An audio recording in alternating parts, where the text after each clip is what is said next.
Good evening. Welcome to the RSU 5 Board of Directors meeting. It is Wednesday, October 9th, 2019, and we are at the Mass Landing School. We have everyone in attendance tonight. Welcome. Liam is our student representative. We'll be hearing from him shortly, but this is his first board meeting, so welcome to Liam. We look forward to having you join us, and we'll get started with the Pledge of Allegiance.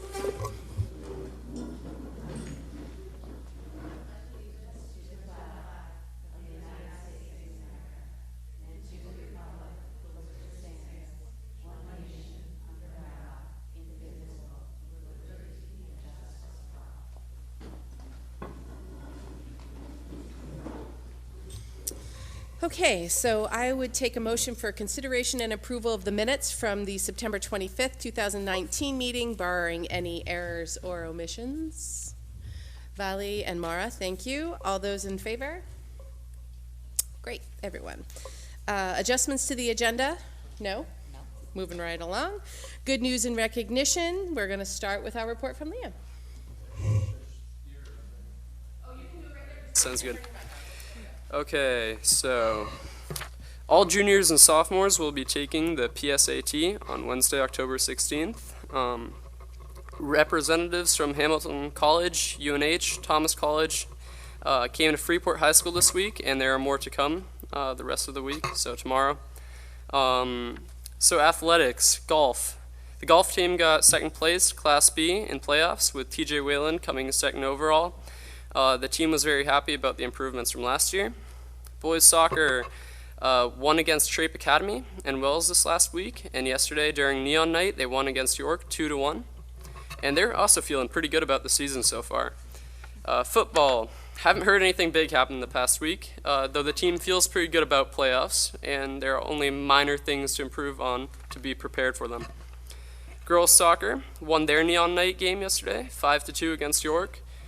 They had some other games that they won this last week, and they also think that they'll get pretty far in playoffs this year. Field hockey, they weren't sure about the season at the beginning of the year as they lost a lot of seniors last year, but they won 4-1 against Greeley and 4-0 against Cape last week and beat St. Dom 4-2 yesterday. Baseball, so it isn't a fall sport, but I wanted to mention that on October 16th, Brickyard Hollow will be supporting FHS baseball with a community night at their new Freeport location. Other stuff happening, the recently established Zen Room, and it was established about 6 months ago, but still fairly new. To Distress has been accepted well into the student body as people can be seen there enjoying the peace and quiet throughout the day. FHS has a new visitor named Ruby, a therapy dog visiting Freeport High School periodically starting this last Monday. Region 10 Technical High School is hosting a Complete the, and correct me if I'm wrong, FAFSA event on October 16th with help from FAME to complete your FAFSA and prepare for future financial aid for your post-secondary plans. On October 19th, Freeport High School will host the annual homecoming dance at Freeport High School, and Xanadu, Freeport's musical, is coming up November 21st to 24th. A trip to Washington, D.C. and New York in April is also being organized for students grades 9 through 12 at Freeport High School by Mr. Willett. And Spirit Week is coming up next week. A mentorship program is also going pretty well. I've gotten a bit of feedback from the freshmen, and they seem to like it a lot, that they can go talk to their mentors. That'd be it. Wonderful. Thank you, Liam. Yes, the FAFSA Forum, it's the Forum for Financial Aid for College, and FAME is the Finance Authority of Maine, and they run a lot of the school loan programs for Maine students. So I think that is a great event to attend if you're thinking about college next year, or in the next couple years even, to get prepared. Okay, so we are on to good news from Mass Landing School. Principal Emily Grimm.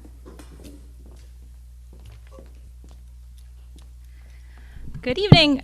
So to start, I'll take you back to the spring, which we are excited to report that last year we spent some time as a whole school working on building a progression of off-site learning experiences for our 3rd, 4th, and 5th graders that build it on one another. So our 3rd graders spent 4 days at Wolf Neck Farm studying ecology. In 4th grade, our 4th graders went to the ecology school for 2 days and 1 night, and then that culminated in our 5th graders doing a 4-day, 3-night experience at Chewonki. These experiences not only build on a lot of the science learning that they're doing in the classroom, but also really push kids socially and emotionally into new places. There's nothing like seeing kids washing dishes together, for example, with seawater when it's 38 degrees out, and finding a way to do it as a whole team. And we find, too, in light of everything that came out through the strategic planning process last year, that these experiences also really speak to the value for hands-on learning experiences that are so valued in this community. We're also excited to report that, in part because we have an RTIB Ed Tech for the first time, and thanks to your support through the budget process, we're able to offer more intensive supports to students who have social and emotional needs that we weren't able to fully address otherwise. So our Ed Tech, Julia Schwarz, is providing planned sensory breaks in our new sensory room with kids, planned reinforcement throughout the day that kids earn through a daily plan that they may have with targeted goals. She's available to teach into those skills that students are working on, whether it's at recess, in the hallways, in the classroom, and provide support for those kids as we work to build those skills. We got MEA data, preliminary data, on Monday, which is very exciting, and we're excited to report that in addition to the ways we've been trying to support kids socially and emotionally, that the MEA data for last year demonstrates that for all cohorts across reading demonstrated growth year to year, some in double-digit numbers, which is great. And in math, mostly positive news, with one spot where we have some more work to do, but again, strong data when we look year over year from kids moving from one year to the next. And then last but not least, I couldn't help but mention, while it's not directly my program, we have welcomed the Laugh and Learn preschool in our building this year, and it's been such a gift. It's been a beautiful transition, I hope for them, but certainly for our grade 3, 4, and 5 students. Our preschoolers eat with our 4th graders every day in this lunchroom. The 4th graders give them a high five when they exit every day, and it's created a lot of unforeseen but positive opportunities for our kids. So for example, today I was working with 2 striving readers who are reading at about 1st grade level, and so they don't get a lot of opportunities to shine, but they read a new series called Cake and Monkey, which is a wonderful series, and they are now going to practice their fluency work to go read to our preschoolers. So it's been a great opportunity to bridge some connections across the community. So that's good news from our building. Wonderful. Thank you, Emily. Don't go too far because we do have public comment on the agenda right now. So if we have anyone who wants to share anything, you have an opportunity now, and then again at the end of our agenda. Okay. So now we're back to Mass Landing Goal Review. Long time no see from Emily. No. Well, according to my agenda, right? You didn't have anything to share? Yeah. Okay. Awesome. We'll just dive right in. So how I'd like to kind of look both back at the work we've done the previous year and look ahead is to look through kind of 2 buckets. And each year we think about work we're trying to do academically to grow our students and ensure that they're developing their knowledge base in the content areas, and then also to look through a lens of the social and emotional needs of our kids, all those things that are also really important to them as human beings. So I'll start with the first of those 2 buckets, which is to look academically at our work. Last year, we really prioritized. We had additional faculty meeting time, as you may recall, due to the change in the contract, and we were able to use more of this time for teachers to work collaboratively in PLCs to really dig into what they were seeing students can do in their work, with the intention being when you better understand what kids are doing qualitatively day to day in the classroom, that you're able to respond to that instructionally. While that additional time was great, we had a huge learning, which was adding more time, but dispersing the focus was hard. So in other words, we felt this great gratitude for more time, but realized that teachers had been asked really to put their attention in a lot of different places. So for example, they might have had, had learning on increasing discourse in math on a day in December, and a month later they were in a lab classroom for reading, and that teachers felt like it was hard to gain momentum, and we saw that as well. So administratively, as a team of elementary principals, we put our heads together with the input of teachers and our strategists on how to come up with a model that would better support learning. And we know it's like the example I use a lot with teachers is like when we're trying to get healthier, if we're trying to do 12 things, like drink more water and get better sleep and get more miles in, it's hard to do any of them well. And really taking a year to say, we're going to focus our attention in one place. So one thing you'll see in our goal work this year is to narrow the focus at each grade level. And so we looked at our data to identify grade pairings that are having a singular content focus for the year for new learning. So that's not to say that if a grade level is focused on math, they wouldn't also be looking at student data in other content areas, but that the new learning that they're having, so today we had lab classrooms for math, for example, in grade 4, that they have a chance to really dig into that new learning, to apply it, to come back to it, and also to get coaching support. So it's enabled our coaches, our strategists to really direct their attention to ensure more continuous focused coaching cycles. So we're 6 weeks into it. Our second and third grade cohort is focusing on comprehension, particularly looking at analytical and interpretive work that students are doing as readers. And then our fourth and fifth grade team is focusing on math. So as we look ahead to this year, one of the things you'll see reflected in there is the goals really reflect where we are focusing that new learning and deepened learning. And the other thing we're doing alongside that that's been a learning for us collectively as a team across buildings is previously we had unpacked, which is kind of a complicated way of saying looking at a unit holistically. So thinking about at the very start of the unit, what are the core ideas in this unit? And typically we had done that when a unit was new to staff or staff were new to it when we did new hires. And one of our learnings as we get deeper into this work is that work's valuable to do every time, because every time you teach something, you see it through a new lens and you have new kids in the classroom. So the other thing is prioritizing time for that work to come back and really cull out what are the big ideas in that unit that you want to be to ensure students show mastery in or are introduced to in the unit.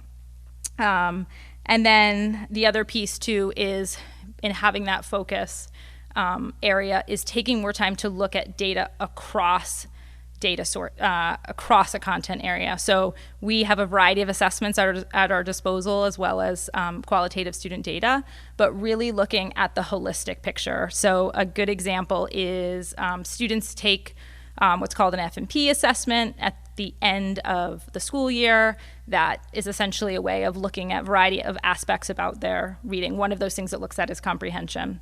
So this year our third grade teachers looked at that data, which is end of second grade data, and there are qualitative notes about students' comprehension in reading. They answer questions and notes are taken about how students respond. And then looking at that against the pre-assessment work students are doing as part of their curriculum work this year. And one of the interesting things, for example, in that inquiry that the third grade team did is realizing that there was really strong evidence in their F&P data that students can summarize really well. They can tell you exactly that literal comprehension piece. There are places that are rock solid, even though in their pre-assessments that they were doing in the classroom, they weren't necessarily showing that. And it was helpful to see that was a piece of like, okay, when they're writing it, we're not seeing it in depth, but it doesn't mean that cognitively they're not doing the work. And the great thing about that is then we're not reteaching literal comprehension. We're able to go into some deeper interpretive and analytical work. So that's a super specific example of that work. And all the goals have been set relative to the work the grade levels are focused on. Can I pause there because I feel like I've said a lot before I talk about the second piece of our work. You looking for questions? Sure. Valerie? Thank you. Yeah. I wanted to ask a little clarification. When you said that last year when you had the growth for the 50th percentile and up to move, that it was difficult for teachers to gain momentum.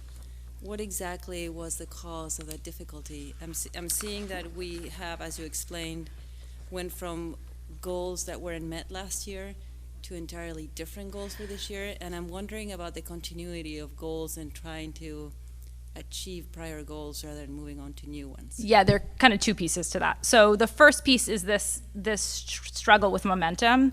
So one of the things that came kind of a gift in some ways that we had last year was this additional time for teachers to work collaboratively. And there's a temptation when you get more to think like, oh my gosh, that means we can now do this. Like, we've been wanting to do this learning. Let's put that learning on the plate. So if you looked across an elementary teacher's professional learning last year, in October, they had a full day that was really on supporting students behaviorally. In December, they had a day that was on comprehension work using a strategy called interactive read aloud, or practice called interactive read aloud. In February, they had a day on increasing discourse in math. And then interspersed between those days, they had lab classrooms where either consultants from Teachers College or the University of Chicago were coming on site and supporting the application of that work in the classroom. So you can imagine if you're a teacher and you between 2 and 3 weeks, the focus of your work is shifting. And if we're looking at shifts in practice, I mean, we all know, right? Like, whether you're a parent or not, like, understanding, like, fundamentally deepening and changing what we do is hard work. All the research supports that. It's like the number I consistently see is like 17 hours of focused practice to begin to see shifts in instruction and learning. And so what we found as and I spoke to teachers, was that teachers felt like they were working really hard, but not able to get deep enough into something to really have it become a regular practice. And so we felt like, okay, if we're going to see real shifts, we need to narrow the focus further. So while the goals look different in some ways, what we've done is said, hey, each grade level, we are going to really, for this work, focus on a singular content area. And while previously we were looking at those top 2 cohorts, and it's interesting with the MEA data that's come out, there actually is some great news with those top cohorts. As I said, like, those kids scoring a 4, which is above the state standard, that across reading grew in every area, the percentage of kids getting a 4, in addition to just our total percentage of kids clearing the bar of proficiency. But we felt like, given our learning from last year, that we would have more impact on kids by narrowing that focus. And the goals reflect that, and also looking at a variety of data points within each one, trying to keep in mind we're looking, and Cynthia and I were just talking about this before the meeting, is like, as we have this more longitudinal picture of our work, like we've stayed the course with similar data points, which is really helpful from an administrative perspective and a school perspective, because we're able to really look at trends, like, where are we consistently seeing growth over time, what's stagnant, where are we not, and in what ways do data points complement each other and show similar things, and in which ways do each show slightly different things that we can learn from? Does that answer? I just have a follow-up question.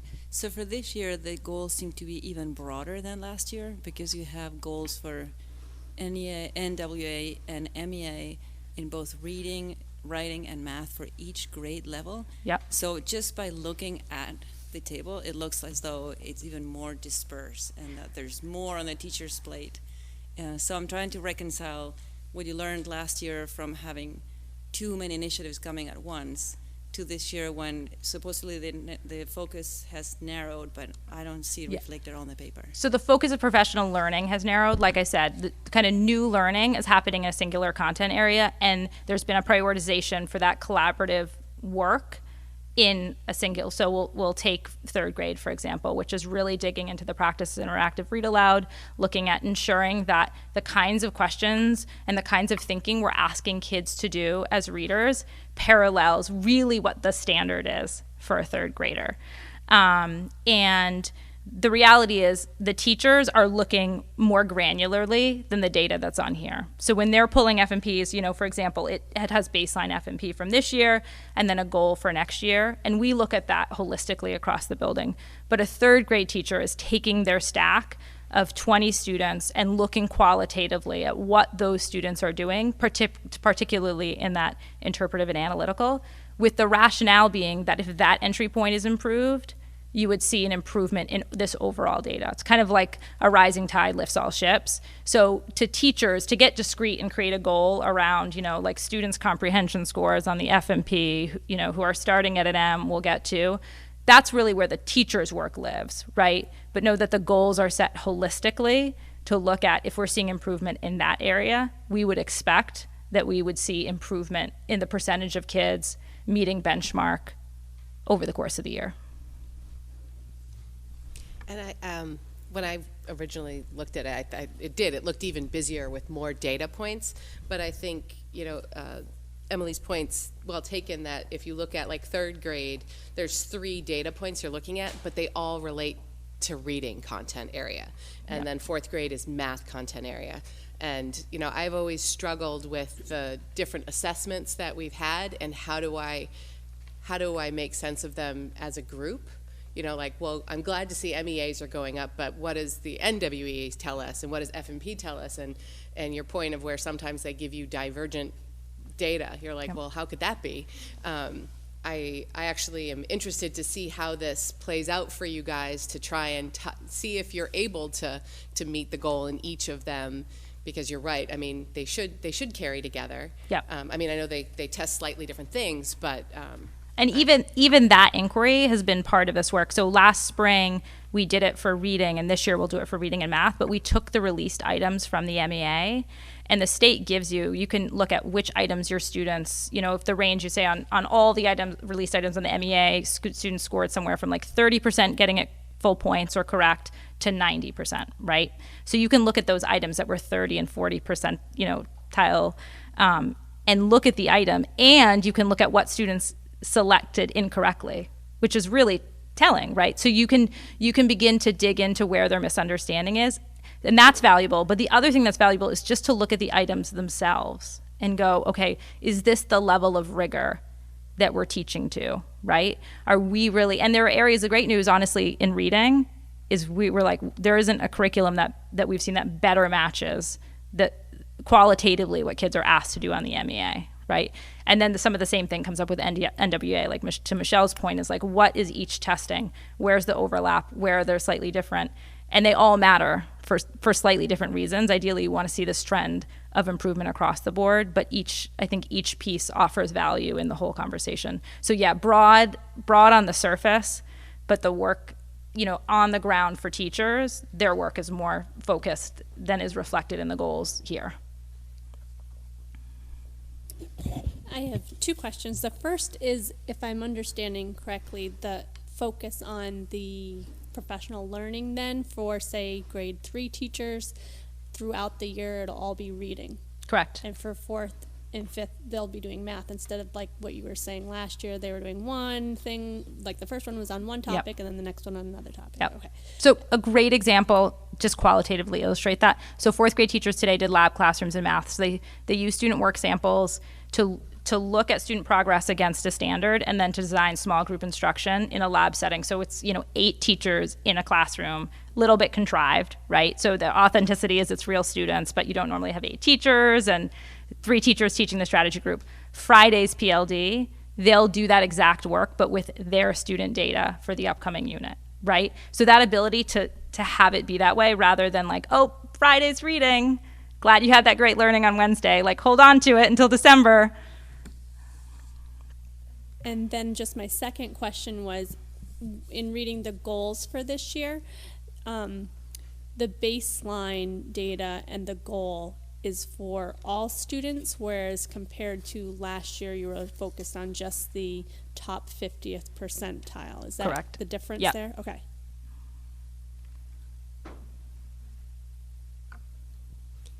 Any other questions before she carries on? Carry on. All right. So last year, when we looked at supporting students socially and emotionally in the school setting, a lot of our goal work was really around creating structures and pathways for support for students. So last year, something that was in our goals was creating social and emotional regulation support, and that was through our regular education social worker. That was a new position a year and a half ago, and then also executive functioning support. So things like task initiation, like kids beginning work independently in class. And so last year we were able, through creative staffing, to have those pathways for students. So if a student was struggling with those skills in a way that was impacting their ability to be successful in the classroom, they could get referred for support in those areas in the same way that a student can get support in reading or math. So those pathways were new. The other work we did was just creating a process around referring kids for that support. So we had those structures in place, again, for reading and math, but it was a new process for what does this look like if a teacher has a behavioral concern or a social emotional concern that may not necessarily be outward, but may be impacting a student. Through that process, so we created a process to refer students and then also to develop positive behavior support plans, which is kind of a fancy way of saying having a plan where you're really identifying what you're trying to target and how you're going to do it and what the support in place is for that student. And then we also created a universal screener, which will be piloting, our staff will be using it for the first time next Wednesday, where all students get screened, just like we use, the same way we use NWEA to screen students, all students for reading and math support. And then we did some training just around Tier 1 instruction. Of course, when we're thinking of supporting all kids, it's not just about supporting kids outside the classroom, but thinking about what teachers' skill sets are for supporting those behavioral needs that we see in the classroom, so teachers increasingly feel equipped to provide accommodations and support for students in the classroom. So that brings us to 2019, 2020, and it's a lot of continued work around supporting students in this manner. This was a piece that came out on our school satisfaction survey, was the desire to have increased supports for students in this area. And there are a couple pieces that are helping us do that. The first, I alluded to it in the good news, but having an additional ed tech has given us huge flexibility in the day to provide proactive support. And I think that's what feels most different, is rather than somebody radioing me when something has gone amiss, but really thinking about what times of day are hard for kids, what are the skills that are hard for them, what are we trying to teach into. And so students who might get social work once a week now have an ed tech who can every day of the week push into the skill that they're working on with the social worker. As I mentioned before, too, we have a sensory space, which is allowing for proactive breaks. So we have students who take daily breaks in that space, again, at a time that helps them become regulated to access academics in the classroom.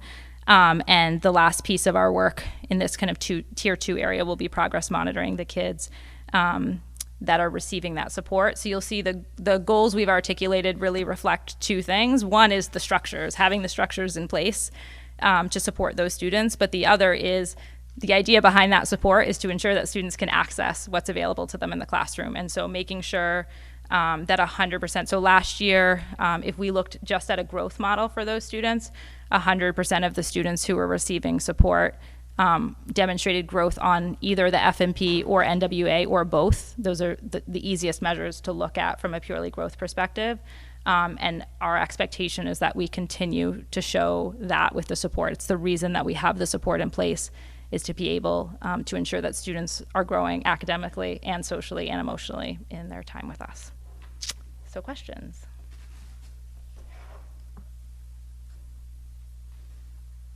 Go for it. I have a comment, not a question. I'm really glad to see that the RTIB EdTech is helping, and I'm also glad to see that this goal is ongoing and that there's continuity in this direction. And I'm also glad to hear that you have read the START survey and are taking to heart the comments of your staff and recognizing that this is an ongoing need and acting on it. Yeah, and I know, I voiced my appreciation, but I know the staff appreciate as well the support from the board and having positions that speak to the needs that we're seeing in our kids. I just had a quick question on, or a comment, just anecdotal things I had heard about sort of the behavior plans, the individualized behavior plans for kids. Is there a point where that becomes unwieldy, where like, okay, this kid has these breaks and this kid's got these goals and this kid's got, is there a point where where that's taking up too much of their time to? Yeah. So the answer is yes, if you're not staffed. And it comes down to staffing. So I would have said a year ago, absolutely. And one of the things we've tried to do in this process is really formalize how a student gets a behavior plan. So Behavior plans exist through special ed. There are kids who are identified under that umbrella who have plans to support goals they may be working on throughout the day. And then on top, what was happening is teachers were either like kind of organically creating plans, or they were getting created over here. Like Emily was helping some creation over here, and this may be created by social work over there, and trying to really have a bar that a student is clearing to have a plan be part of their support. Because we certainly don't want a classroom where at the end of the period a teacher is filling out 6 charts on 6 different kids. That's not doable for a teacher. So part of it has been trying to ensure that when they're created, they're part of a bigger plan of support, right? That like a student doesn't have a behavior plan as like the plan is not sole support. The second is to have a team-based approach to the design of the plan, hopefully to have a high-quality plan, right? That means not having 6 things on the plan, but really prioritizing for that student, what are you working on at that period of time? And then the third piece is the staffing helps, right? And so this ed tech, for a lot of the kids, she supports 7 kids every day throughout the day, some very intensively, some more as kind of drop-in support. But she is part of the data collection on many of those plans, and the reinforcement. So when students are meeting their goal, she's the part of the reinforcement, or if they're not, they're having a reset. We had a student, for example, 2 weeks ago who his reset or his check-in was at 2, and he said, it'd be really more helpful if I had it right before lunch, because if I'm having a bad day, that's when I need to kind of think through what I'm going to turn around. And having her has enabled us to do that. Before it was like we were squeaking in, like, when could we use the nurse for reinforcement? When could we use Gail Walatsky, who's got a little bit of a little intervention time in the day, and it really wasn't able to speak to what was best we wouldn't have been able to say yes to that student, and now we are. Good for that student for recognizing that. Yeah, it was a pretty cool moment. Yeah. Thank you. Any other questions for Emily? Great, thank you. Awesome, thanks. Okay, so board comments and committee reports. We have none on here, but I think Maura might have one thing she just wants to throw out. Yeah, there is a vacancy in Region 10 for a pre-engineering teacher. And that's an immediate vacancy, and they would like to fill it in order to be able to continue the pre-engineering program this year. So I forwarded the board that announcement, and then if anyone is watching that wants it, you could probably go to the Region 10 website and find it there. Thank you. Okay, policy review, none. We are flying through the agenda tonight, guys. This is fantastic. Unfinished business, we just wanted to sort of have a quick follow-up discussion on committees, and are we using our time in the most productive and efficient ways possible on our variety of committees. So you'll see in your packet there's 2 yellow sheets. One is a little small, I'm sorry. It looked really big on my computer screen when I built it, but when you printed it, obviously looks smaller. But what we were trying to get at was, what are the committees that we have? What are obviously required by law? What are required for effective running of our district? What are, what I would consider some nice to haves, but maybe not essential? And then are there ones that we could revisit and either do away with altogether, or maybe accomplish the goals in a different way?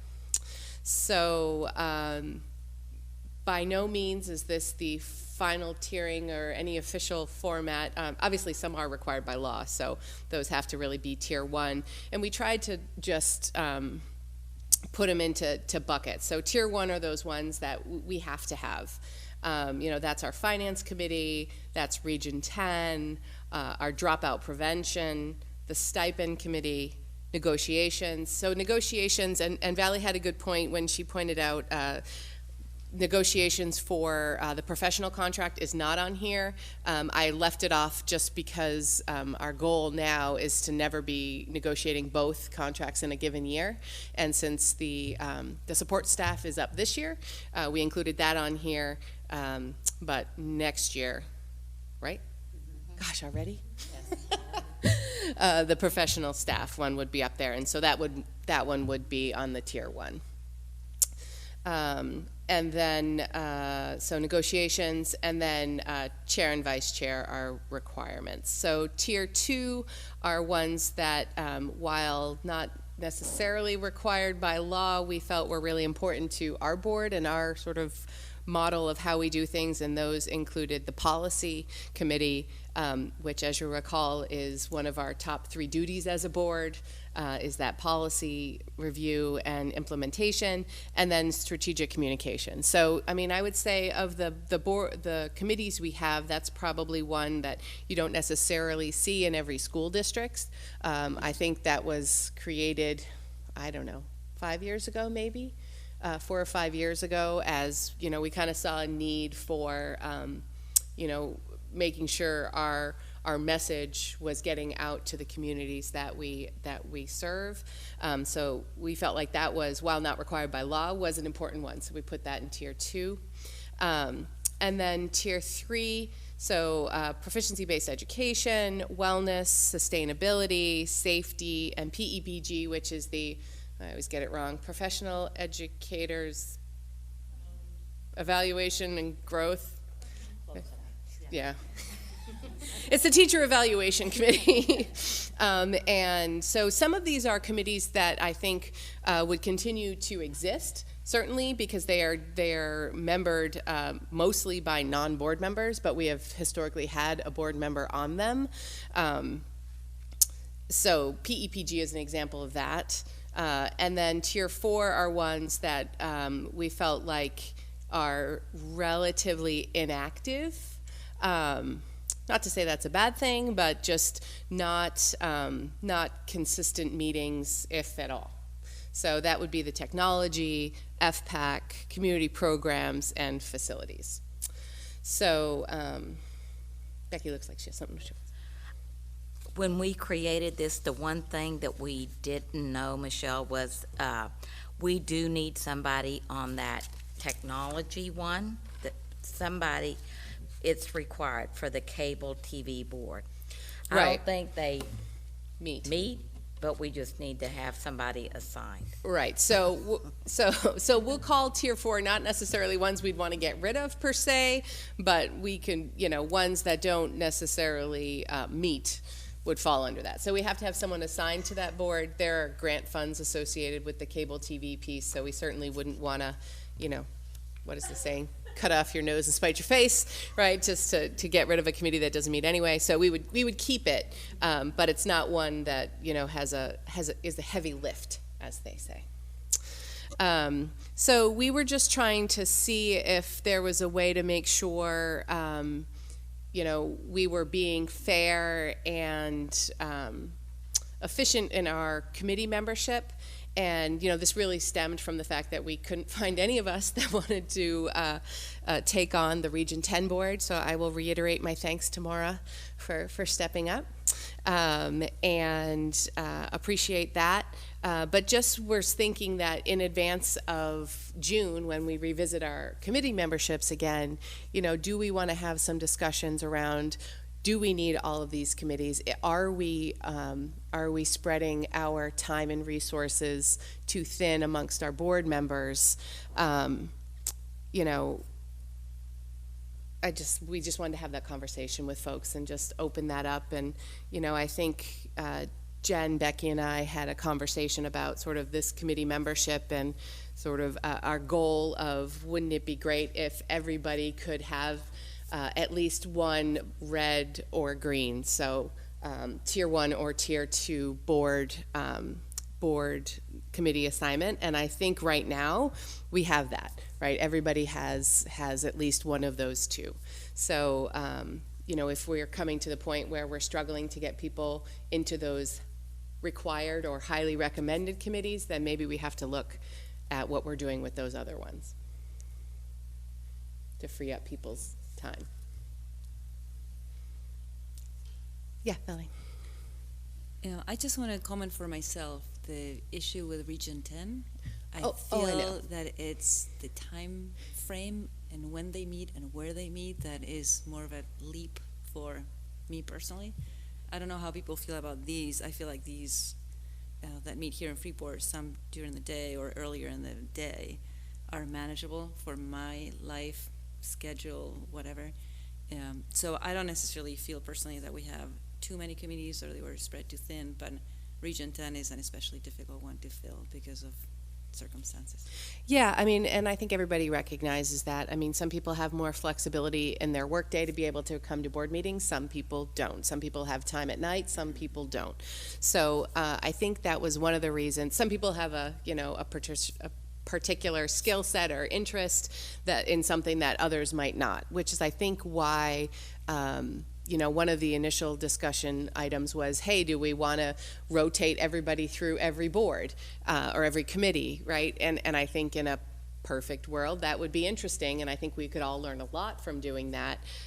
In a real world scenario, I think that would be very unlikely, and we'd have some unhappy board members, right? I just want to make sure, obviously Region 10 is sort of an unusual one, but we just want to make sure that we are filling the really important items first, and then sort of backfilling with these other committees. So, Maddie. I appreciate you putting these in tiers. That would have been helpful when I was a new board member, and I was eager to learn. And I think it will be a great way for us to frame the conversation at the start of every year. Let's fill Region 10 first, and then Finance, and and make sure that people understand what they're signing up for. The other thing I'm wondering about is the Tier 3 committees. We have more than one board member on 4 of those that I can see right off the bat here. Do we really, why don't we just reduce those to 1 board member?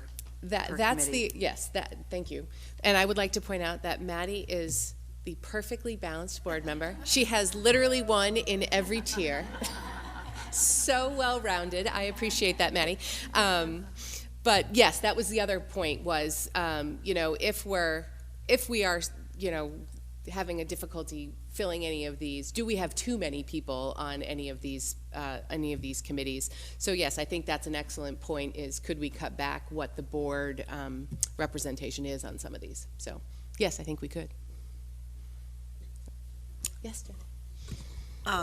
I think that it was a good idea about the negotiations, because really it sounds like the reason you did that was because when you're on the non-year, it's really a non-committee. So really the only time, like every year, we're going to look at it as support. At negotiations, 1 year it'll be professional, 1 year it'll be support. And then there'll be a year of off, hopefully. Oh, that's right. Right, because they're hopefully they'll all go back to the 3. Yeah, then they'll be rotating. There'll be a year with no negotiations at all.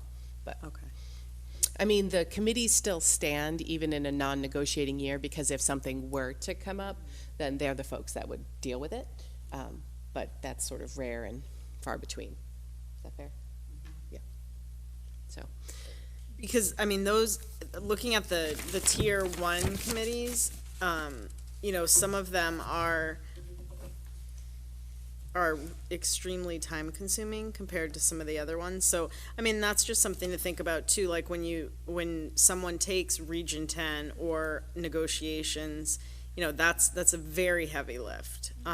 So, I think it's just to be thoughtful, like you said, about it being fair, and about, Val, your point was good too about the Region 10. I don't think is as much of a time commitment as far as the wrong time for some people. So for some people that would be a fine, it wouldn't have been a huge problem in my life to do that one. But obviously for someone else, that's a big, the time is a problem. But with negotiations, I think we spent 40 hours negotiating the support contract last year. So, you know, it's just, I think this is great, and I agree with Maddie too, that it's a good way to start the conversation whenever we're doing the committees. So it's really black and white, and it's not just this like kind of paper filled with, you know, it's red blanks. and green Right. and blue. It's great. It's great. Yeah, and I do want to echo, thank you so much for the effort and the time that went into this. This is great. It's super clear. I mean, one of the things that are not included in here are commitments that board members devote time to, like filling positions and interviewing and doing all those things that sometimes can be heavy lift too. So recognize that some of the effort is here and some of the effort is elsewhere Is as additional, well. yeah, for sure. Yeah, I think we would need a really big piece of paper if we wrote down everything that all of us did to support the schools. You think I blinded you so far? Wait. Oh, just wait. So, any other comments, thoughts? I mean, we don't really need to do anything with this. We just wanted to elevate it, have the conversation, and then you'll probably see this again when we're talking about committees in the spring. All right. Thank you. Okay, so new business. So review of the ED 279 and the RSU 5 current cost sharing formula. So as the finance committee was going through our presentation preparations to present to the board our work over the past 2 years, I guess, almost, of working on the cost sharing formula, reviewing the existing formula, digging into the numbers, and then coming up with a recommendation for the board to consider.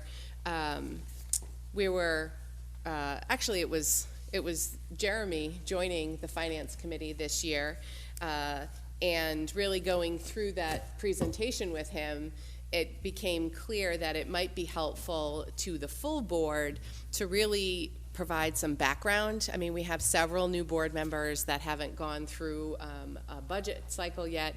Some, you know, were just getting on board when the budget was going through, and it is a pretty complicated process. So we thought it might help to just provide some foundational information about how school finance works, so that when we're talking more specifics and deeply about the cost-sharing formula, people would at least have a grasp of what we're referring to. So we decided to split that out into its own little mini presentation where basically we're just going to walk you through the budget document, the sort of the budget summary document, this guy here, that hopefully looks familiar to most of you all. This is sort of that top page of the big budget packets that we get every year that summarizes sort of the top line and the bottom line of impact. We're going to talk about where those numbers come from, so how they come to be, and then what they mean to us. So I'm going to start on the side that actually says 13A on the top, that says adopted budget impact. So what we did was we took our budget documents from last year, so that they're the ones you're most familiar with, and we're going to sort of back into those numbers and where they came from. So the top section, there's money in and money out, right?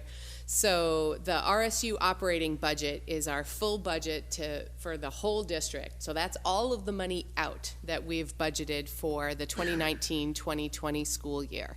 So that $34,192,295, that's how, you know, that huge budget packets we had and all the breakdowns by schools and line items, at the end of the day, that was the number on the last page, right? That's the full budget for RSU number 5 for this year, $34,192,000. Okay, so that's the money out. That's the easy part, right? How we're going to spend the money is the easy part. Now the money in. And so it comes from a variety of sources, right? So there's tax revenue, there's money from the state, there's our own internal savings that we choose to use. So we're going to talk through where all of those numbers come from to get down to what does it mean to each town, right? So we have our budget. The first thing we're going to subtract off is state and non-shared debt. And the reason we do that is because non-shared debt is applied specifically to the individual towns. So before we apply any formulas to cost sharing, we want to say, okay, there's certain things that as an RSU we agreed would be the individual responsibility of the towns. So Freeport and Durham both have non-shared debt. Freeport's is around a bond that was done on the middle school. I'm not sure how long ago. I know there's not too long left on that one.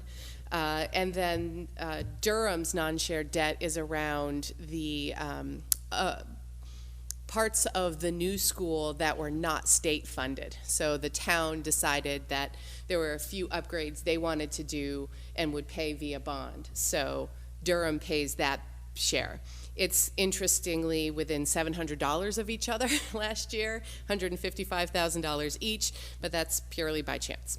And then the other piece you'll see in that state and non-shared debt section is the state-supported debt, the $1,270,507. So that is how a state-funded school works. Is so for those who don't know, the Durham Community School was a state-funded school, and how it works is they require you to take out the bond to build the school, but then they give you the money to make the payments. Right, so we have the debt on it, but they say, okay, you know, here's the money, and make your payments on your bond. So that $1,270,507 is how much RSU 5 gets from the state to make that payment on the Durham Community School for this fiscal year. So that number you will find. So this ED 279, this guy here, with sort of the shading and really small print, this is kind of the gospel truth of finance for schools. Every school district or school system has one, and it really is how the state decides how much funding any specific district is going to get. So pages 1, and I don't know why they call them sections instead of pages, but so we'll call them sections. Sections 1, 2, and 3, so the first 3 pages of that document are really what the state of Maine says it costs to educate the students of RSU 5. So they have formulas, and they say you should have so many nurses per so many students and this many teachers, and so they take all of their calculations on what they say. It's called the essential programs and services, the EPS formula. They're saying this is what it should cost to educate kids, right? So they take our actual data, they run it through their, right, yes, essential. So this is the least you should be spending to educate your kids, right? Like Emily was talking about that bar, that minimum bar to hurdle, that's what this is trying to determine, right? So pages 1, 2, and 3 are really deciding this is what we think it should cost to educate the kids in RSU 5. Okay. So while very interesting, that's usually not the parts of this form that we use as it relates to our budget, right? So section 4 is the first, well, it's in here a few times. I guess we have it here as section 6. It's probably the easiest place to find it. That bond payment, you'll see on the very back page, page 6, there's a column that says debt service. So this is money that comes from the state to RSU 5. So under debt service, that's the state-supported debt for the Durham Community School, right? So that's where you would find that $1,270,507. They pay it to us in 2 chunks, once in November and once again in May for our payments on that. Okay, so we're going to come back to the ED 279, but I just want to keep moving along on our budget sheet here. All right, so now we've gotten through the state and non-shared debt, right? And now we're going to go into what we call our local revenues. So there's 2 buckets in that section. So shared revenue is kind of our, I'm going to call it our catch basin of various forms of revenue. And you can see down the bottom, there's a little list where it says shared revenue. So we currently provide field maintenance to the Hunter Road fields, which are property of the town of Freeport. They contract with us to maintain those fields. And so that's revenue that the district gets every year. There's Medicaid, there's interest, Laugh and Learn proceeds, contingency. So every year in our budget, we include a number for contingency, sort of you never know what might happen, bucket. And if we don't use that amount, we typically will roll it in the next year. So we're not taxing for a rainy day fund, but never using it and never giving it back. So we're saying, okay, we're gonna include it in our budget, but if we don't use it, we'll apply it back next year, right? So that's revenue that came in last year, we're gonna offset this year's, okay? And then that last one is the undesignated, fund balance, which is what we as a board decide of our undesignated fund balance. You can think of it like the savings account for the district, right? So this is funds that have come in over time that haven't been expended. And, as you may recall, we try to keep a 3% undesignated fund balance. So 3% of our annual budget is what the state recommends keeping in an undesignated fund balance. So as we move above that, we have some reserve accounts set up as well, capital reserves, those sort of things. But we have some above and beyond that, which we will then use to offset this year's taxation, right? So last year we chose to take $400,000 of our savings account and offset this year's budget and not have to tax for that money. So those all together create $805,000 of total shared revenue. So that's where that number comes from. All right, so state aid. So that number under local revenues, you see the number is $966,862. If you go back to that page 6, on your form here, you'll see that it's kind of I would say inaccurately titled subsidy. It's not quite subsidy. It's actually there's really 3 things that make up that number, but that's really all of the funds that come in from the state of Maine to RSU 5 that aren't debt service, right? And what those are made up of is state subsidy. They're made up of the minimum special education adjustment and what do they call it's the money we get for the regionalization efficiency assistance. So the amount we get from the state because we're part of the Greater Sebago Alliance. So Durham and Pownell currently receive subsidy from the state. And what that means is if you look at page 4 of our ED 279, how they decide who gets subsidy and who doesn't, because that's sort of an interesting formula. So you remember that number there at the top, that $22,833,000, that's the total of the prior 3 pages, what they say it costs to educate at a minimum for the kids in RSU 5, right? And then they break it down by percentage of pupils. So on October 1st every year, we send the number of kids in all 3 towns to the state of Maine, and those are October 1st, that's the date they use, right? Okay. And they say, okay, so, and the reason there's half children, in case you're curious, is this number is an average of 2 years. So that there aren't huge spikes year to year. They try to even that out a little bit by averaging over the last 2 years. So average subsidizable pupils. And then what they say is, okay, so this year, Durham has 30.73% of the kids, Freeport has 58.43% of the kids, and Pownell has 10.84% of the kids, okay?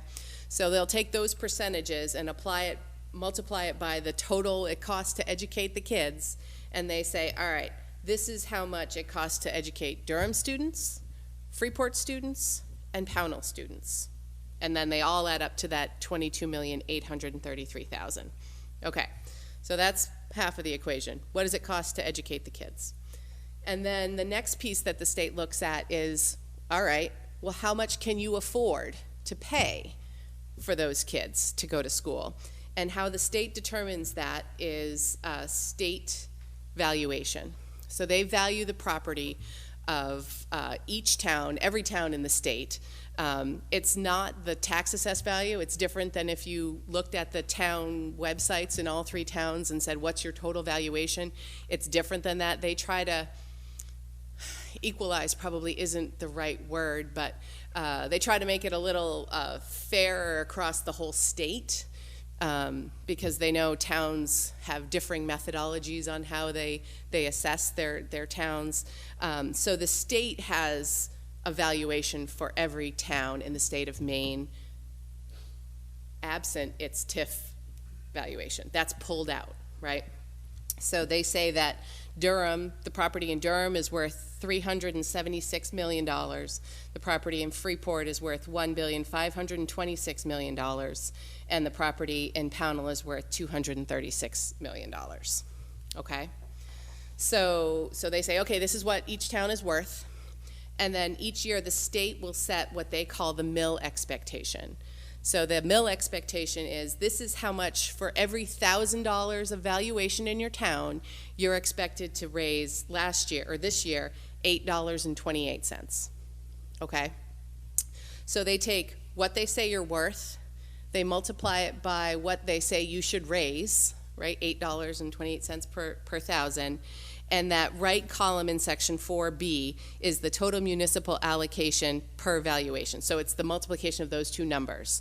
So they say Durham should raise $3,113,000 based on what we have for evaluation. Freeport should raise $12,639,000. And Pownell should raise $1,955,000. Okay? So if you were to, all right, so that's what they say you should raise, $17,707,000, right, for all 3 towns in total. And then in section C, you'll see that they take, okay, this is your allocation, so 4A up top, what it costs to raise your, not raise your kids. Costs way more than that to raise your kids. What it costs to educate your kids from the minimum EPS formula, right?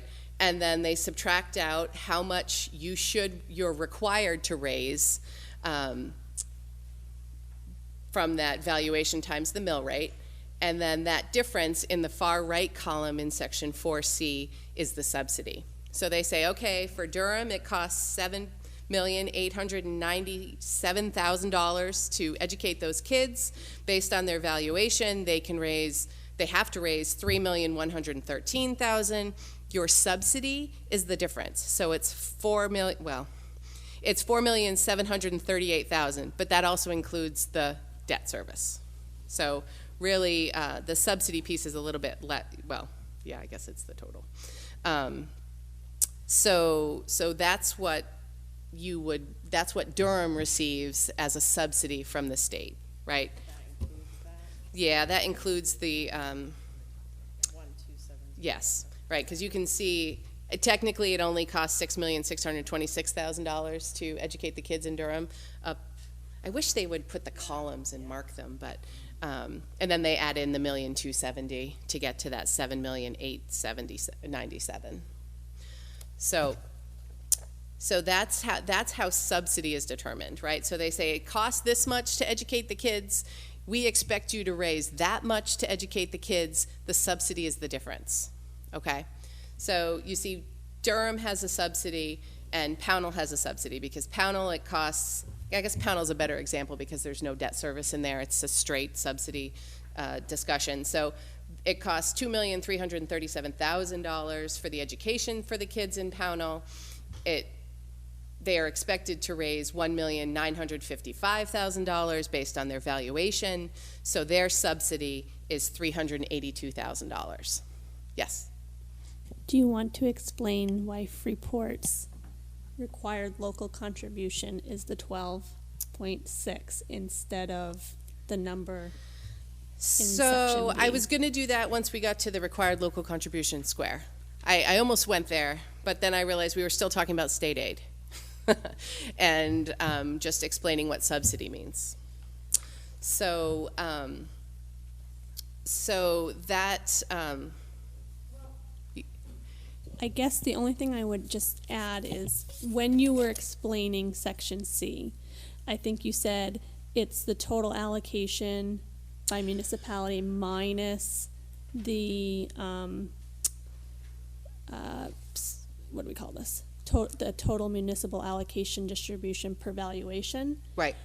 I think technically how the law is written, it's the lesser, of the, right. it's the lesser of either your municipal allocation by valuation or the municipal allocation by percentage of pupils. Right, so the idea of being a minimum receiver is where this would come in. So if you look at, let's look at Freeport, because it's the one that applies to. In A, you see that it says it costs $12,599,000 to educate the students in Freeport. Okay.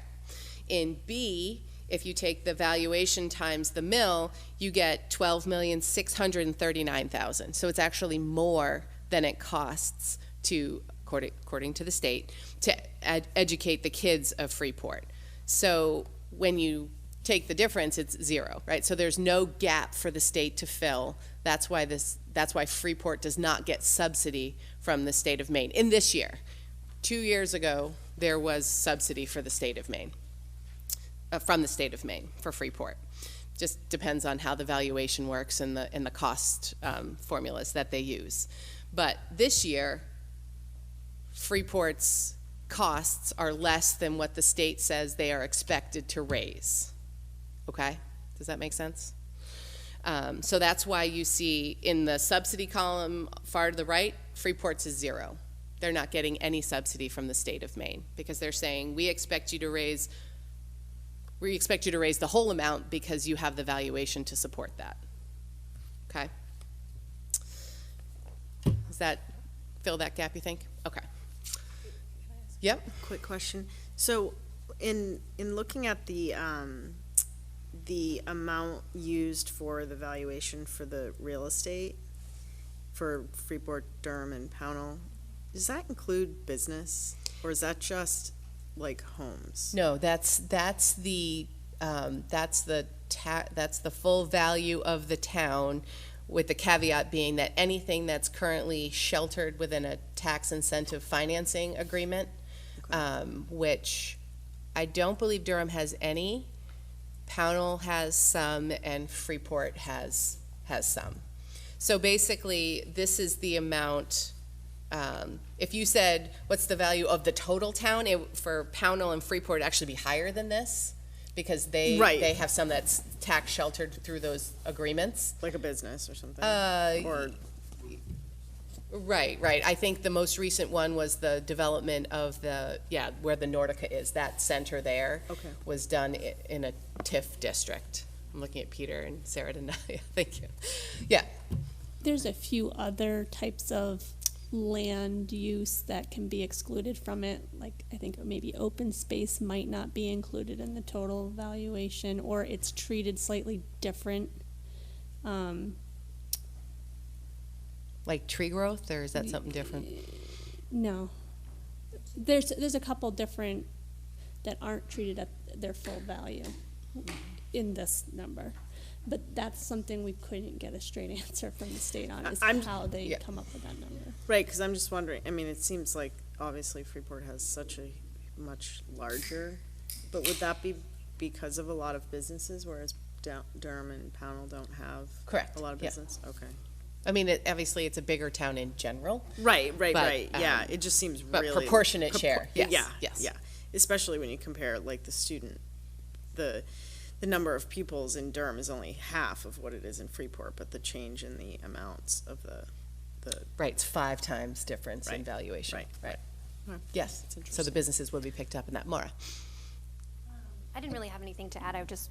If the state didn't give us a straight answer on that, that's just interesting. But I think they're I used to work on tax programs for the state, and the tree growth and open space are two similar programs that would reduce the valuation of your property so that the taxable value wouldn't be what it usually would be. It's decreased so that you're paying less taxes. Yes, because of the type of property. So it would be at the town level too, but what we're not clear on is when it goes to the state, if they pull Adjust that it out further, altogether, do they adjust it further? Do they count it as what the state, as what the municipality reports it as? That wasn't clear.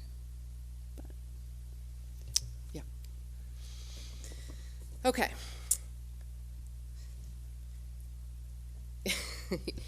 Yeah, okay. If I can sufficiently, is anybody glazed over yet? Lindsay? You're doing a great job. Thank you very much. It's very clear. I was just out of curiosity, who do you talk to who primarily did your team talk to get this kind of clarity? I'm just kind of curious organizationally. Well, usually we go to Tyler at DOE, but for that type of question, that's more through taxation, the revenue service. Who did we reach out for that question? You were looking for the formulas on those numbers, and they sent you something, and it didn't show you how the number was calculated. I just don't remember who it was. I believe it was still at the DOE level, but it wasn't Tyler. It was another branch of the DOE. Is Tyler the name of a person? Or Yes. Is it the name of a department? It's Yeah. a person. Tyler Backus is his name. Tyler Backus. And for he any is of our- what position? For any of our ED 279 questions, we go to him, but what is his official? I don't know his official title, but he is the one that's in charge of putting together the ED 279. Thank you. Yes. So would our assumption then be that Tyler would change the valuation based on if there is land under one of those other tax programs, or is that not? We don't know. I don't think he doesn't make that distinction. I think the state valuation. Right. If you go to the Maine Revenue Service website, you can find all of the municipal valuations the state valuations of each municipality. So that's done through that service, and that is developed through the reports that each town submits at the end of the year with their valuations. And it's the report they submit is broken down by their land uses and the values, and they do something with that. And I couldn't, and Michelle couldn't figure out, because you could even pull up the reports for each town, or at least reports was available online, and then you can't figure out how they got from that number. That report reported to this number that they're listing for each year on the website. It's close, yeah. but it's not I couldn't replicate it exactly. How do you know offhand how far off it is? I think I don't know. I can't remember. Correct me if I'm wrong, this is not a number that's used solely for education. Right. This is a number that's probably used by the counties when they figure out county allocation, like how much you have to pay to your county that you're a member of, because what they're trying to do is sort of normalize, maybe that's a better word than equalize, normalize the valuations amongst different towns so that you can get a good assessment from different parts of the state, from town to town, within different counties, within the same county, trying to, this is what they say they're trying to do, is really normalize those numbers so that it's a apples to apples comparison from town to town. I feel on the fence about whether we need more information about that, but I feel like I might need to understand it a little bit better, and maybe I could do that outside of the meeting. Okay, we'll carry on, and maybe, Yeah, it may be a futile exercise. Plenty of people have tried, and it's nearly impossible to get that information now that the revenue service is truly, this requires legal action for transparency. So that's that's where it needs to go, really. Yeah. And it's something we have absolutely no control over. Like, we can't change any variables in that, from our perspective, if you will, is my understanding too. Right, yeah. But I share your frustration.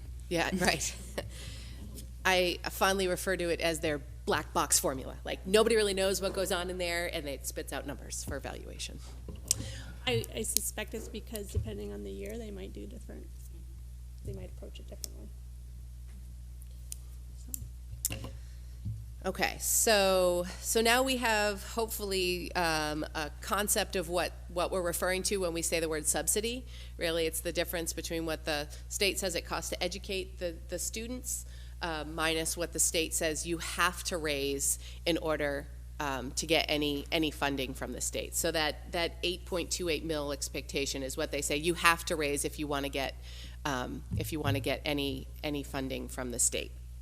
Okay, so in our state aid number, that $4,966,862, that number is made up of the subsidy for Durham, but not the debt service, we count that somewhere else. The subsidy for Durham, the subsidy for Pownell, right, because they both have expenses in excess of what the state says they have to raise. And then the other two pieces are that regionalization, which was $56,000 for this year, and then the last piece in that state aid number to get us to the $4,966,000 is the minimum special education adjustment. It says for towns in RSU 5, but it's not for town. It's specifically to Freeport. So Kate has done some great work digging into this figure and figuring out how it actually works and where it comes from, and sort of tracking it over time. And what they've said is basically what it boils down to is this is not a number, this is not a revenue source that RSUs generally get. So if you've been an RSU since, forever ago, this is not an income number you would see. It's typically specifically to SAUs and municipalities. But as part of the consolidation law in 2008-2009, they said I'm guessing in an effort to encourage municipalities to join RSUs, they said if you got that special education adjustment in the 2 years prior to joining, you can keep it, right? Which is wonderful because Freeport got it in one of those 2 years, so it will continue to get it. And what it says is that if your valuation is such that you don't get a subsidy, right? Which is the case for Freeport last year, right? So remember, they could raise $12,636,000. They only had to raise $12,599,000. So there's no subsidy. But they say for special education, they do want to support a certain percentage of the special education expenditures for that town, even if you have the valuation to support it. So. And this number has been growing over time, the percentage that they're supporting, and it will, right now, this year was 45%, which is why you see it was $1 million, Section 5, flip the page.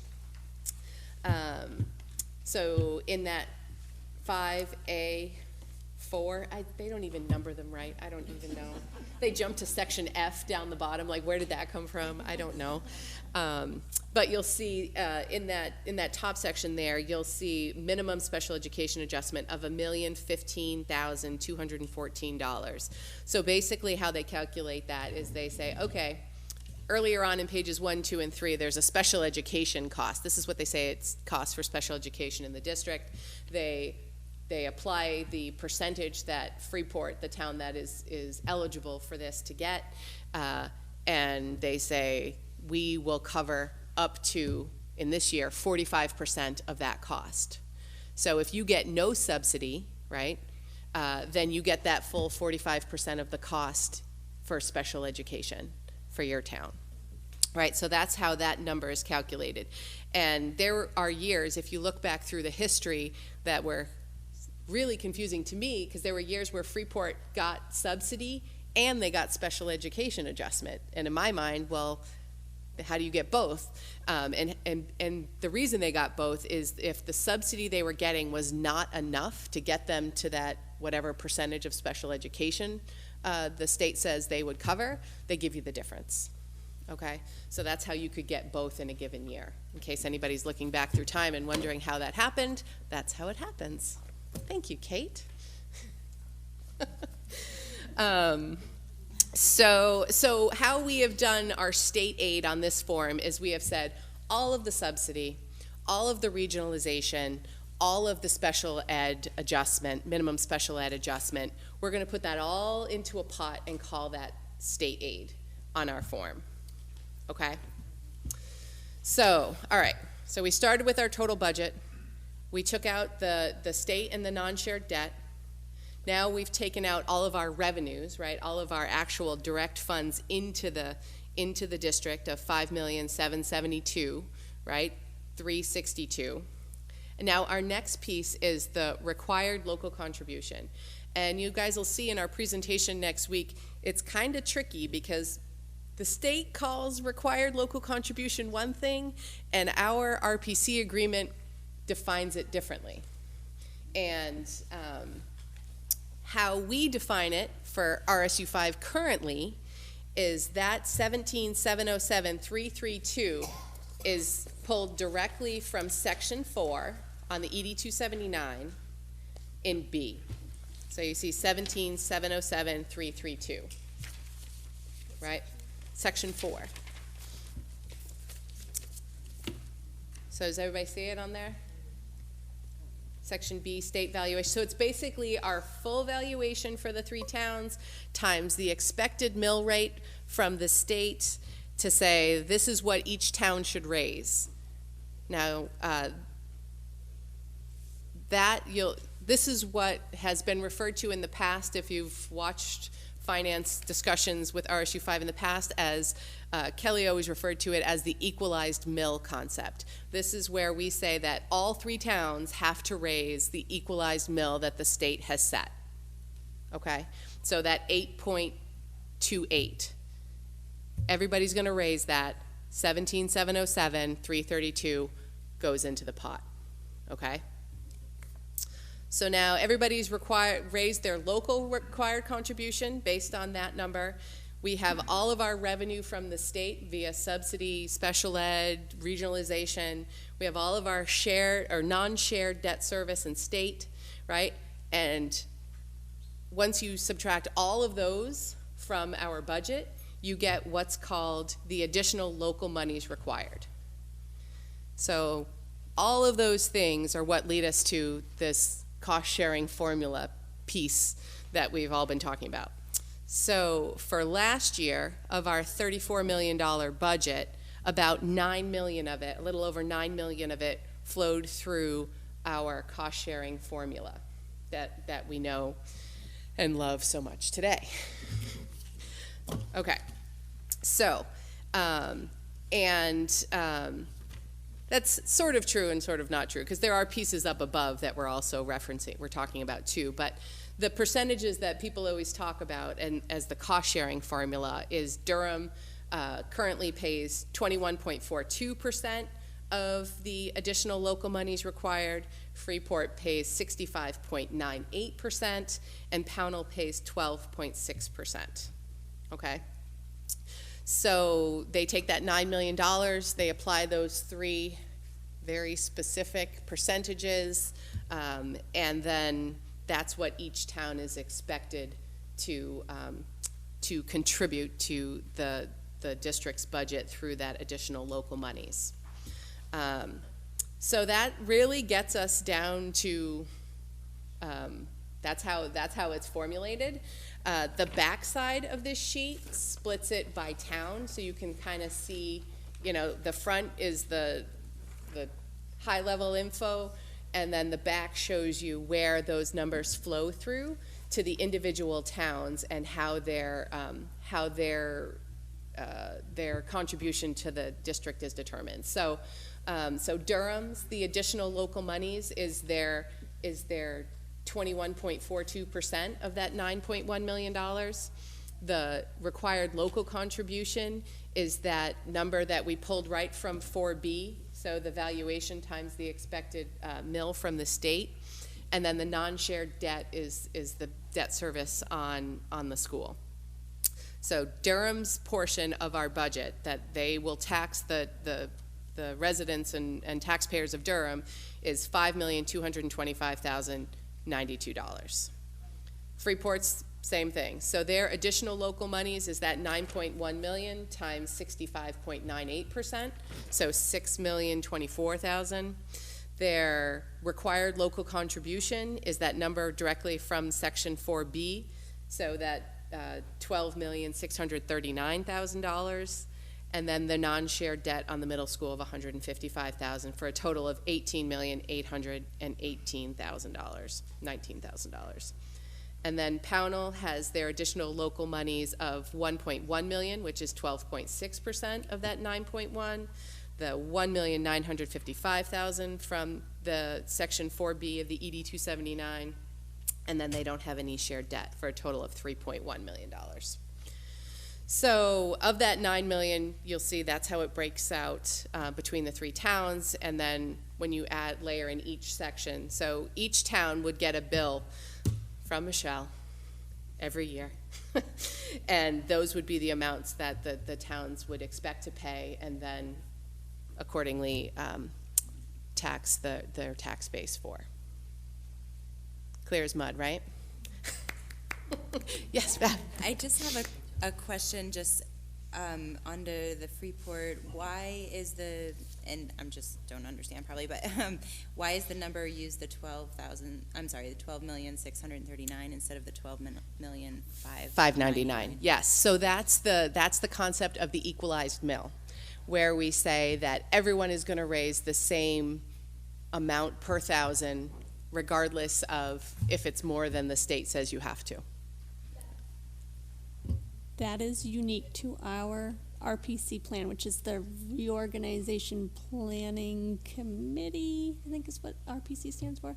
There's a plan that they pulled together that spells out how funding for RSU 5 will work for each of the towns, and that was made at the formation of the RSU.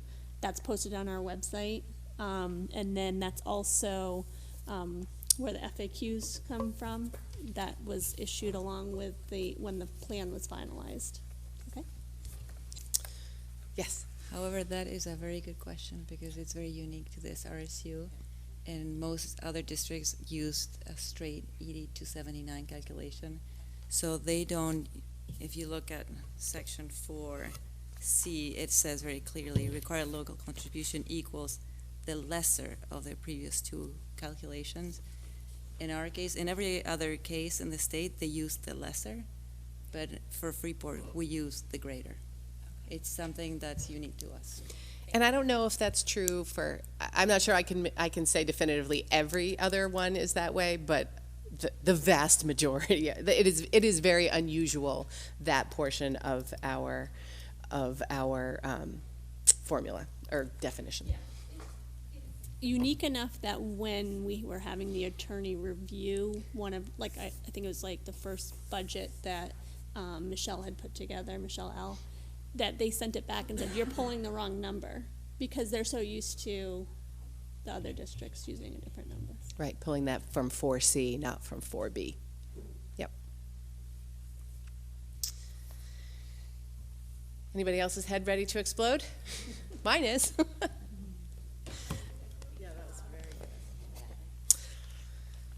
There'll be a quiz next meeting. So we wanted to give everybody this quick, maybe, primer on just sort of where we pull the information from, so that when we come next time, our presentation next time, we're gonna talk more about the RPC agreement, what we were able to discover doing some research, talking with, I think we were successful with talking with every person that was originally on the finance committee for that RPC committee that created this formula. So that was good. So we've got some insights from them, how the percentages came to be, what they were. So we'll talk more about that, but we just wanted to give people, when we talk about ED 279 and where we're pulling numbers from, we wanted people to have a little bit of a background on what we were talking about. So feel free, if you're, between now and then, if you reread it or process and have questions, you know, happy to answer them. Michelle's happy to answer them. She's probably much better versed in this than I am. But we just thought it would be helpful to let you guys process this before we then layer on the complexities of, okay, how do we change it, or do we want to change it? So, yes, Patty. Thank you for that. It's feels like remedial math, and I needed it, so I appreciate it.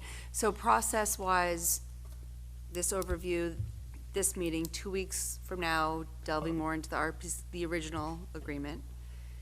And in that same meeting, you will present your recommendations and we will discuss that, or Yes. in the next meeting? So our next meeting will have the presentation on the methodology, overall, currently, where we came from, the history, and we will finish that with a recommendation for the cost-sharing methodology going forward. And then at our next meeting after that, when you guys have had some more time to think and process, then we can deliberate and make a decision if we want to. Yes. Thank you for months of heavy lift here. Talking of heavy lift, super clear, very well done. Before we wrap this conversation about the ET 279, I wanted to ask the question about the special ed subsidy and how it's shared. You did a great explanation of how it's usually allocated to towns that do not receive state subsidy, but I wanted to dive a little deeper into the nuances of how our RPC formula uses that subsidy and doesn't allocate it 100% to Freeport as is customarily done in every other district that uses ED 279, but how we split it according to the percentages used.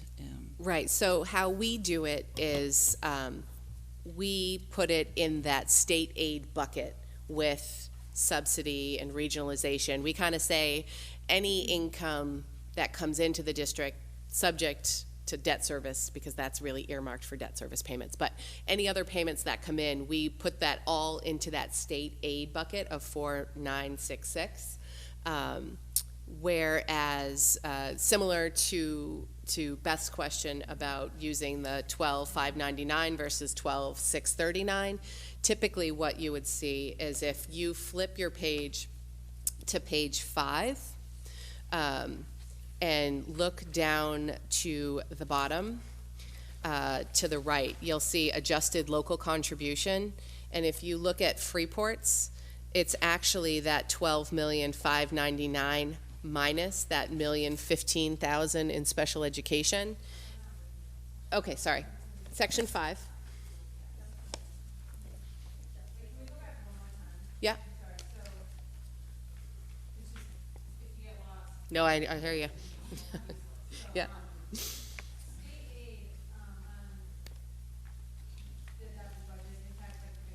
Yes.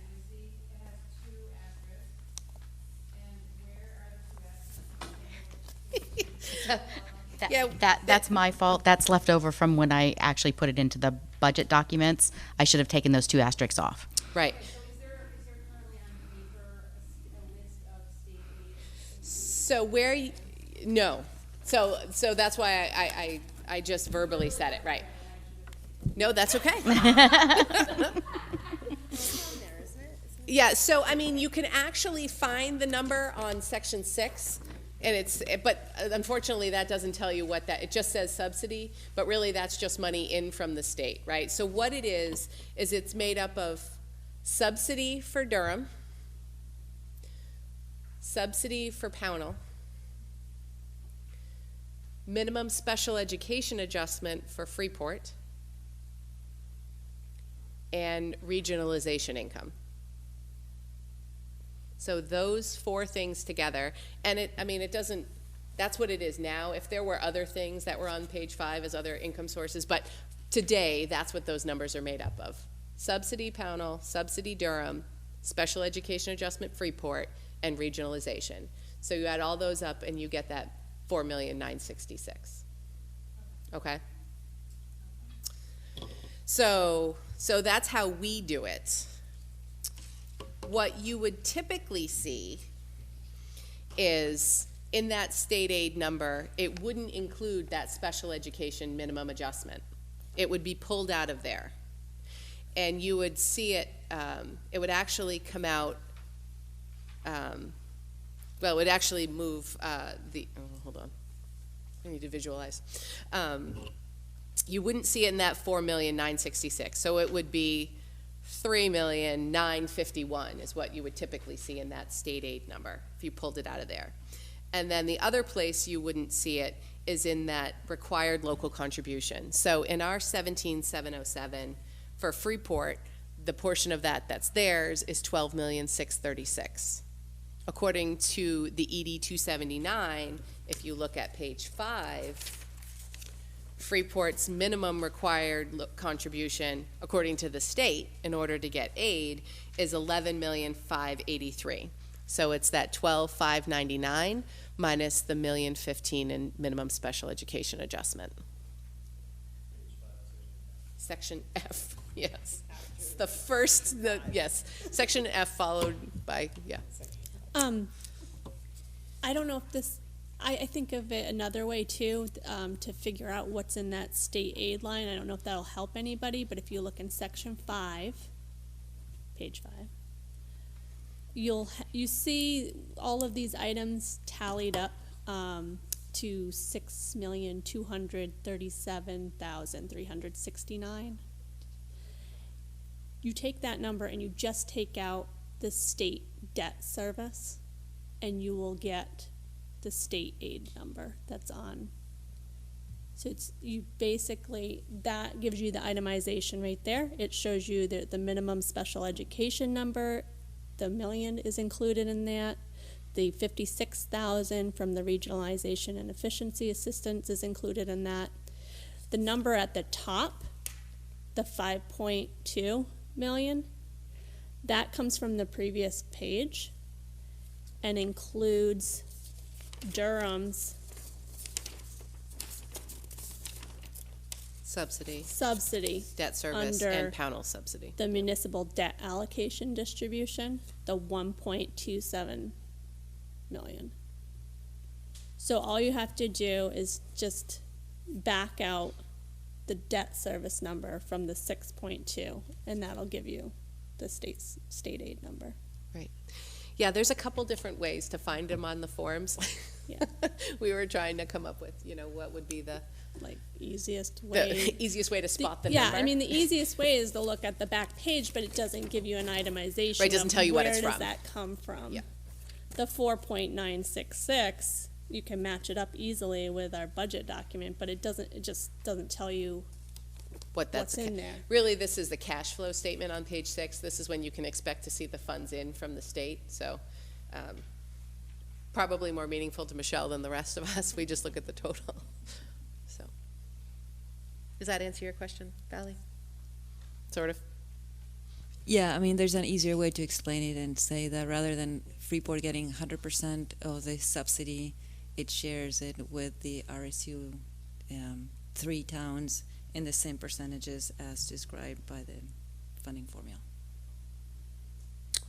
Yeah, I just want to be careful about calling it subsidy, because it's, when we talk about... Sorry, adjustment. Yeah, right. Adjustment. Just because that we do share subsidy amongst all 3 towns.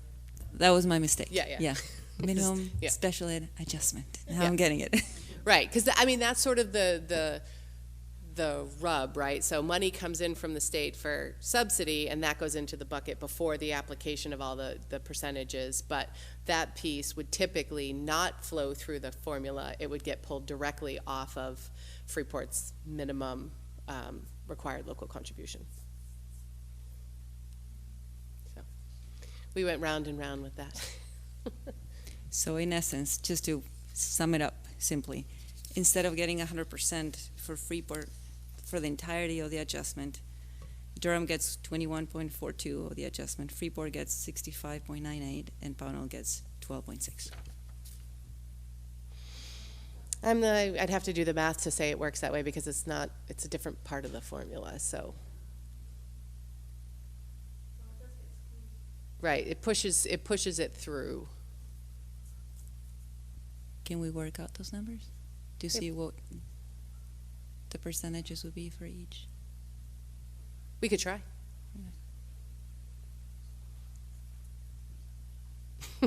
We got math whizzes in the audience trying to figure it out too. None of them are nodding either way.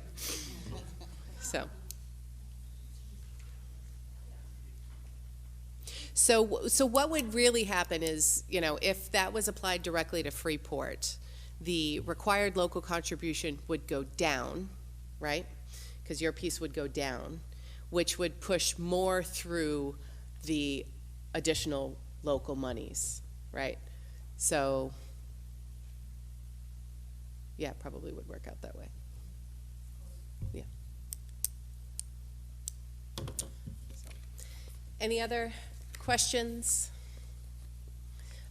We did, Valley had a good point for our newer board members.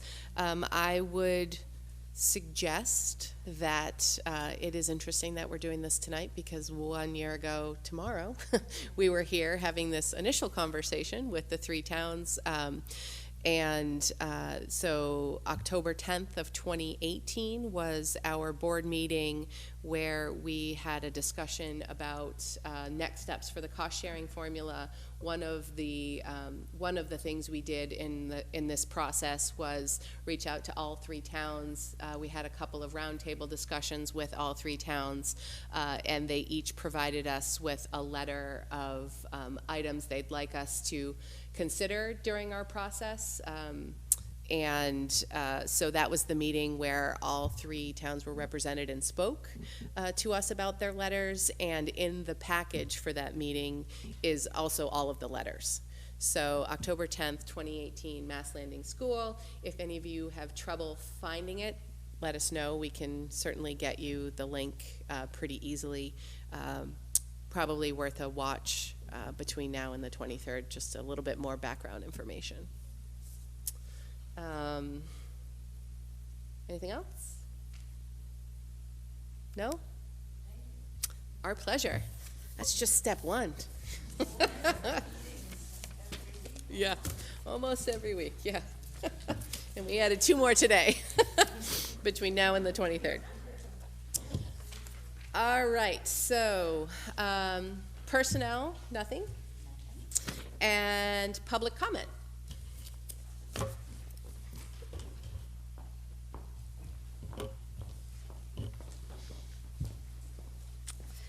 Good evening. My name is Sarah Tracy, and I am the chair of the Freeport Town Council. I appreciate the explanation. It was very helpful. I feel like I have to learn this every single time we take these meetings up. It's a daunting prospect to dissect it and then also to, you know, figure out what is the right thing to do. So I am sympathetic. But I don't want to talk to Freeport's position on the cost-sharing formula. We do have a letter which provides a recommendation, and certainly we will wait to see what the recommendation is from the Finance Committee, and then we will comment at that time. But this conversation is very timely that you've just had about how the current formula works, or the current breakdown of the budget, because we had 2 threshold comments in our August 14th, 2018 letter, so over a year ago now, that you've actually just talked about, but I want to provide a little bit more context, and I want to raise it because it's really significant to Freeport. It's a lot of money, and so I'm here on behalf of our taxpayers to communicate to you the magnitude of the 2 issues that you actually just discussed. The first one was, if you go back to your sheet, say item 13A, it's up in the corner. It's the line that says RSU plan required local contribution. And you'll look at the arrow, it says it comes from ED 279, section 4B. And you had, I think it was Elizabeth who brought it up, a very good discussion about why it comes from 4B rather than 4C. And the gist of it, in, sort of how I think about it in layperson's terms, is the state at the end of the day, their formula, when they get to the bottom and they say, what's the required local contribution by municipality, they say, well, it's the lesser of the of A and B, and they get to C, which was in this case $12,599,000. Under the RSU agreement, they don't do that. They say, no, actually, we're going to go with 4B. We're going to go with the equalized mill concept figure, which is the higher of the two figures, not what the state has said is the required contribution. And you talked about how that's very unusual in agreements, and we think that it should be revisited. And just to give you a sense, because what the RSU uses is higher, it means that Freeport pays more. If you look at 4B, we actually paid $12,639,144 rather than what the state said was our required contribution, $12,599,000. And when it all gets done through the formula for this year, the impact of that difference to us is not incredibly significant. It's $13,000, $13,500 to Freeport. But last year it was pretty significant. It was $70,000.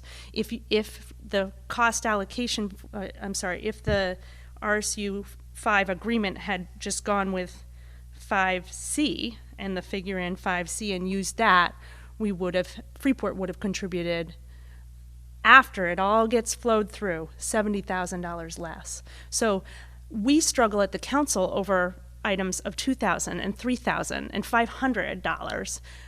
And so $70,000 is a pretty big number to us. But even bigger is the second point that you had discussed, which is how the minimum special education adjustment is applied. And Vali raised the point, why is it not applied at 100% to Freeport? And you discussed how it's actually sort of put into the bucket and then divided up, essentially using the cost allocation formula percentages. That difference of approach is even more significant. If that amount had been credited in the 2018-2019 fiscal year, if 100% of that special education adjustment had been credited to Freeport as Freeport's special education adjustment, we would have paid $284,324 less in the end of the day. So you add those two things together, and I'm just using last year's numbers, $284,000 and $71,000, you're up over $350,000 in sort of differences in approach. So this is really, really significant, and it's very complicated. I have been with our finance director, Jessica Malloy. Every single time you bring this up, I go back and get a tutorial. But I really urge you, it's difficult because it's not even the fundamental question before you is, well, how much does each town pay when you finally get down to the additional local monies? These threshold questions are things that I'm talking about before you even get to that hard question. But I just want to point out that it is significant in terms of dollars to Freeport. And it appears to me, as a layperson, that it's unusual, that the approach is sort of a little bit of an outlier approach. And if it was, something where everybody was doing it, okay. But it's unusual, and it's costing Freeport or a lot of money, in my opinion, based on my position, which is representing the Freeport taxpayers. So I urge you to really spend some time. It sounds like you're going to address it. I hope you'll address it.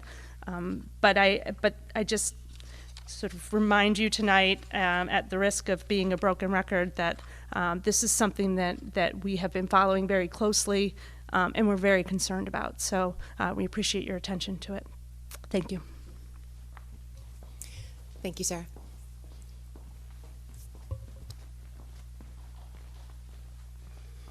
My name is Kevin Netto, and I'm chairman of the Durham Board of Selectmen. There's quite a few new faces since the last time I was here. You guys are doing such a great job. I find that I don't really need to come to these meetings very often anymore. But I will. I just want to get up. When we were here about a year ago, I agree with the town of Freeport on those 2 points. We probably don't agree on the percentage ALM piece, but when we got up here last year, we said we just want it to be a fair allocation and be simple to understand.